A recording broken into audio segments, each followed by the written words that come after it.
ठाणे शहरामध्ये अनेक भागामधनं स्मार्ट मीटरच्या संबंधामध्ये ग्राहकांच्या तक्रारी होत्या, तिथल्या संकुलांच्या तक्रारी होत्या आणि आज त्या पार्श्वभूमीवर वीज मंडळाचे अधिकारी म्हणजे आता स्वतः एसींना पण आपण निमंत्रित केलं होतं, काकडे साहेबांना, त्यांचे सर्व सबऑर्डिनेट कार्यकारी अभियंते हे देखील उपस्थित होते आणि ग्राहकांचे प्रतिनिधी आणि संकुलांचे देखील, हाऊसिंग फेडरेशनचे देखील पदाधिकारी या ठिकाणी उपस्थित होते। एक म्हणजे स्मार्ट मीटरच्या संबंधामध्ये लोकांमध्ये संभ्रम पण आहे की या मीटर फास्ट पळतो। खूप प्रकारे लोकांनी अशा प्रकारच्या तक्रारी दिल्या, त्यांनी समस्या देखील सांगितल्या आणि आज तर ठाणे शहरामध्ये जवळजवळ 40% स्मार्ट मीटर लावून झालेले आहेत। अनेक प्रकारच्या उपाययोजना त्याला करण्याची गरज आहे आणि त्याच्यामुळे ज्या तक्रारी ज्या आहेत त्या लोकांनी अक्षरशः पोटतिडकीने मांडल्या की याच्यावर उपाययोजना होणं गरजेचं आहे आणि त्याच्यातून आता निष्पन्न हे झालेलं आहे की जर स्मार्ट मीटरच्या संबंधी कुठलाही ग्राहक आला, तक्रार केली, तर आधीचा मीटर त्याचा तिथे लावला जाईल आणि त्याचं कंपॅरिझन त्या ठिकाणी केलं जाईल। प्रत्येक ठिकाणी स्मार्ट मीटर लावण्याच्या आधी त्या ठिकाणच्या ग्राहकांच्या बैठका घेऊन त्यांना त्याच्या संबंधितली माहिती दिली जाईल आणि त्याच्यानंतरच स्मार्ट मीटर लावला जाईल।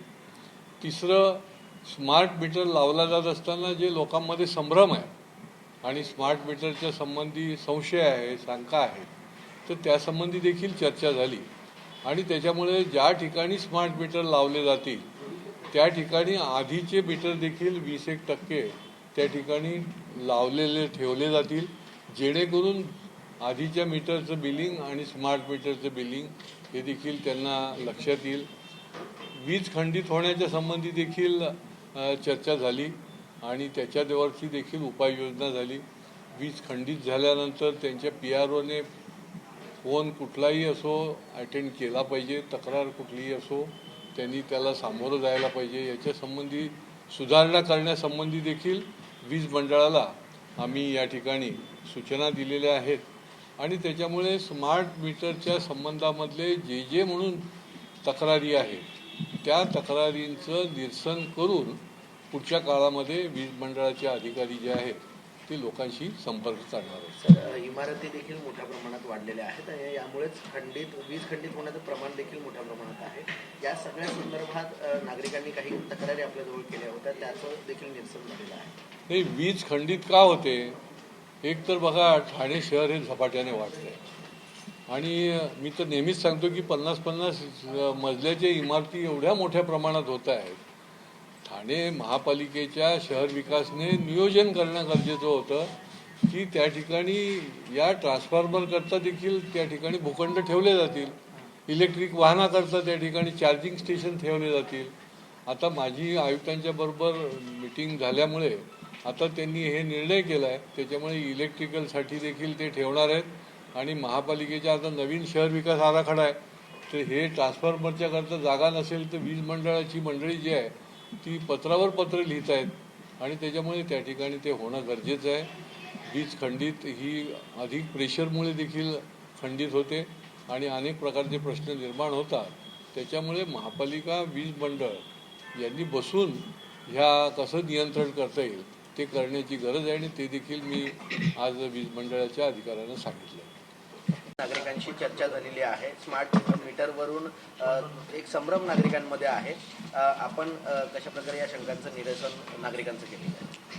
आत्तापर्यंत माननीय आमदार साहेबासोबत जे काही त्यांनी मुद्दे मांडले आणि आत्ता सगळ्याबरोबरती जो आपला संवाद चालू आहे त्याच्यामधून मला सर्व ग्राहकांना महावितरणतर्फे एकच आव्हान करायचं आहे की स्मार्ट मीटरबद्दल कुठल्याही अफवा किंवा ऐकीव माहितीवरती विश्वास न ठेवता स्मार्ट मीटर म्हणजे कम्युनिकेबल मीटर, जेणेकरून आपल्याला रिडिंग्स ऑटोमॅटिक पद्धतीने येतील, डे टाईममध्ये त्याचा आपला वापर कसा आहे तो कळेल आणि अचूक रिडिंग त्याप्रमाणे होणार आहे। जर मीटरबाबत काही अडचण असेल तर त्या ठिकाणी आपण ग्राहकांचे मेळावे घेत आहोत, त्या ग्राहकाला समजून सांगण्यात येईल। काही ठिकाणी आपल्याला आवश्यकता आहे त्या ठिकाणी मीटर सिरीजमध्ये आणि ॲक्युचेक करून ग्राहकाचं पूर्ण निरसन केलं जाईल। परंतु प्रामाणिक व्यवस्थित वापरणाऱ्या ग्राहकांनी त्याची काळजी करू नये. उलट आपण वापरत असलेली उपकरणं, वायरिंग आणि त्याचा केव्हाचा वापर हा जर आपण व्यवस्थित करू शकलो, आपल्याला ॲप डाउनलोड करता येते, ॲपद्वारे आपल्याला त्याचा वापर कळतो आहे, त्याप्रमाणे आपल्याला त्याला नियोजन करता येईल आणि यामधून आपल्याला सर्वांना मिळून ग्राहकाबरोबरती जाऊन आम्ही हे पुढचं सगळं जे बदलण्याचं आहे आणि ग्राहकापर्यंत सुविधा देण्याचं काम पूर्ण करू. सर, याआधी देखील तक्रारी आल्या होत्या की स्मार्ट मीटर ज्या आहेत त्या जबरदस्ती लावण्यात येत आहेत, तर या संदर्भात आपण काही आता बदल केलेले आहेत का?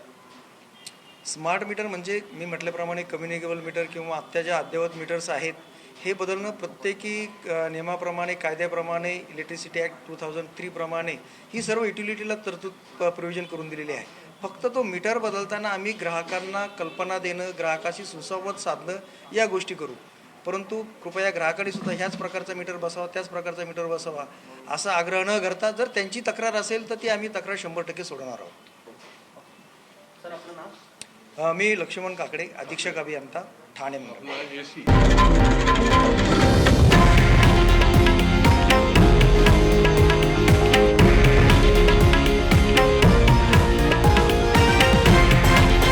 हे आहे देशातील नंबर 1 न्यूज नेटवर्क आणि आपण पाहत आहात TV9 मराठी, एकमेव.